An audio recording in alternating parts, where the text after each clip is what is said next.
नमस्कार दोस्तों, कैसे हैं आप सब। दोस्तों, इसके पहले वाले पार्ट में मैं आपको बता चुका हूं कि जो फंजाई किंगडम है या फंगी किंगडम है या कवक जगत है उसके प्रमुख लक्षणों के बारे में, और एसेप्टेट और सेप्टेट पटीय और अपटीय कवक क्या होते हैं। दोस्तों, इसके दूसरे पार्ट में कवकों में जनन मैं बताऊंगा, रिप्रोडक्शन इन फंजाई या फंगी। कवकों में दोस्तों जनन 3 प्रकार से आपको बताया जा चुका है लक्षण में, कि कवकों में कायिक जनन भी होता है या वर्धी जनन भी होता है, अलैंगिक जनन और लैंगिक जनन भी होता है। दोस्तों, आज के इस वीडियो में मैं आपको कवकों में वर्धी जनन या कायिक जनन के बारे में बताऊंगा। दोस्तों, देखते हैं कि कवकों में पहले से आपको पता है 3 प्रकार से जनन होता है। सबसे जो पहला जनन है वह है वेजिटेटिव रिप्रोडक्शन या कायिक जनन, इसे वर्धी जनन भी कहा जाता है।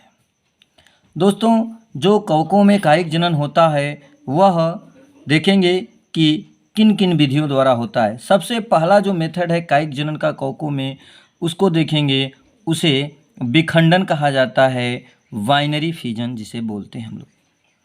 दोस्तों, देखेंगे कि विखंडन में क्या होता है, इसमें जीवधारी का शरीर जो होता है 2 भागों में विभाजित होकर नए जीव की उत्पत्ति करता है।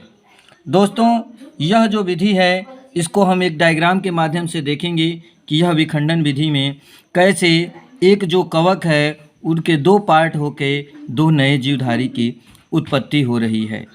दोस्तों, इसकी वेजिटेटिव रिप्रोडक्शन की जो दूसरी विधि है वह है सेल डिवीजन, कोशिका विभाजन। देखेंगे दोस्तों, इसमें क्या होता है, कोशिका विभाजन की इस प्रक्रिया में जीवधारी का शरीर एक कोशिका से विभाजित होकर और नए जीवधारी के रूप में बदल जाता है। देखेंगे कि इष्ट में कैसे यह कोशिका विभाजन द्वारा वर्धी प्रजनन होता है। देखेंगे एक इष्ट है और इसकी जो कोशिकाएं हैं बीच में सिकुड़ जाती हैं और इसका केंद्रक जो देखेंगे वह भी दब जाता है। बाद में बीच में एक संरचना, एक पट्टी बन जाती है और परिणाम स्वरूप 2 अलग अलग इष्ट का निर्माण हो जाता है। दोस्तों, तीसरा जो मेथड है उसको देखेंगे। तीसरा मेथड है मुकुलन द्वारा। मुकुलन को कलिकोत्पादन या बर्डिंग बोला जाता है। दोस्तों, इस क्रिया में जीवधारी का जो शरीर होता है वह किसी स्थान पे फूल जाता है, उभार के रूप में फूल जाता है, निकल जाता है और यह बाद में अलग होकर नए जीवधारी की उत्पत्ति करता है। जैसे देखेंगे डायग्राम में हम लोग इष्ट में मुकुलन द्वारा भी होता है। देखेंगे कि जो इष्ट है इसमें कैसे मुकुलन हो रहा है। देखेंगे एक इष्ट है, एक इष्ट का सेल है, यह एक कोशिकीय कवक होता है और इसमें एक इसके शरीर में एक उभार के रूप में संरचना निकली हुई है जिसे बड या मुकुल या कलिका बोलते हैं। बाद में यह कलिका धीरे धीरे विकसित हो जाती है और इसमें केंद्रक द्रव्य जाकर एक अलग केंद्रक बना देता है और अलग होकर एक नए जीव की उत्पत्ति कर लेता है।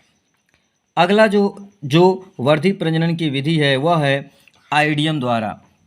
आइडियम द्वारा देखेंगे दोस्तों कि इस प्रक्रिया में जीवधारी का जो कवक सूत्र है जिसको हम लोग हाइफी बोलते हैं वह अलग अलग कट कर टुकड़ों में नए नए जीवधारी की उत्पत्ति करता है।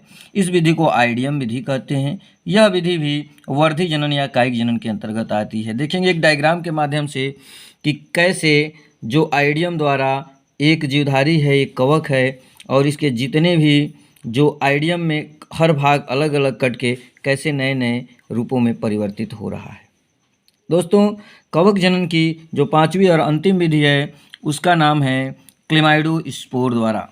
क्लेमाइडोस्पोर, इस प्रक्रिया में जीवधारी, यह विधि जो होती है यह प्रतिकूल परिस्थितियों में होती है और इसमें जीवधारी अपने अंदर बीजाणु का निर्माण, स्पोर का निर्माण करके और प्रतिकूल परिस्थितियों में नए जीव को उत्पन्न करते हैं। देखेंगे कि डायग्राम इसका कैसे है। तो देखेंगे दोस्तों, क्लेमाइडो बीजाणु जनन में देखेंगे कि जीवधारी कैसे अपने अंदर कई तरह से बीजाणुओं का निर्माण, कई प्रकार के बीजाणुओं का प्रतिकूल परिस्थिति में निर्माण कर लेता है और सभी बीजाणु बाद में अनुकूल परिस्थितियां होने पर अलग अलग जीवधारी की उत्पत्ति करते हैं। इसमें देखेंगे दोस्तों, सबसे पहला इसका उदाहरण देखेंगे कि राइजोपस में यह क्लेमाइडोस्पोर द्वारा कायिक जनन या वर्धी जनन होता है। दोस्तों, यह इस पार्ट में मैं आपको जीवधारियों में कौकों में वर्धी जनन को बताया। इसके अगले वाले पार्ट में मैं बताऊंगा कि कौकों में कैसे अलैंगिक जनन और लैंगिक जनन होता है। तब तक के लिए धन्यवाद।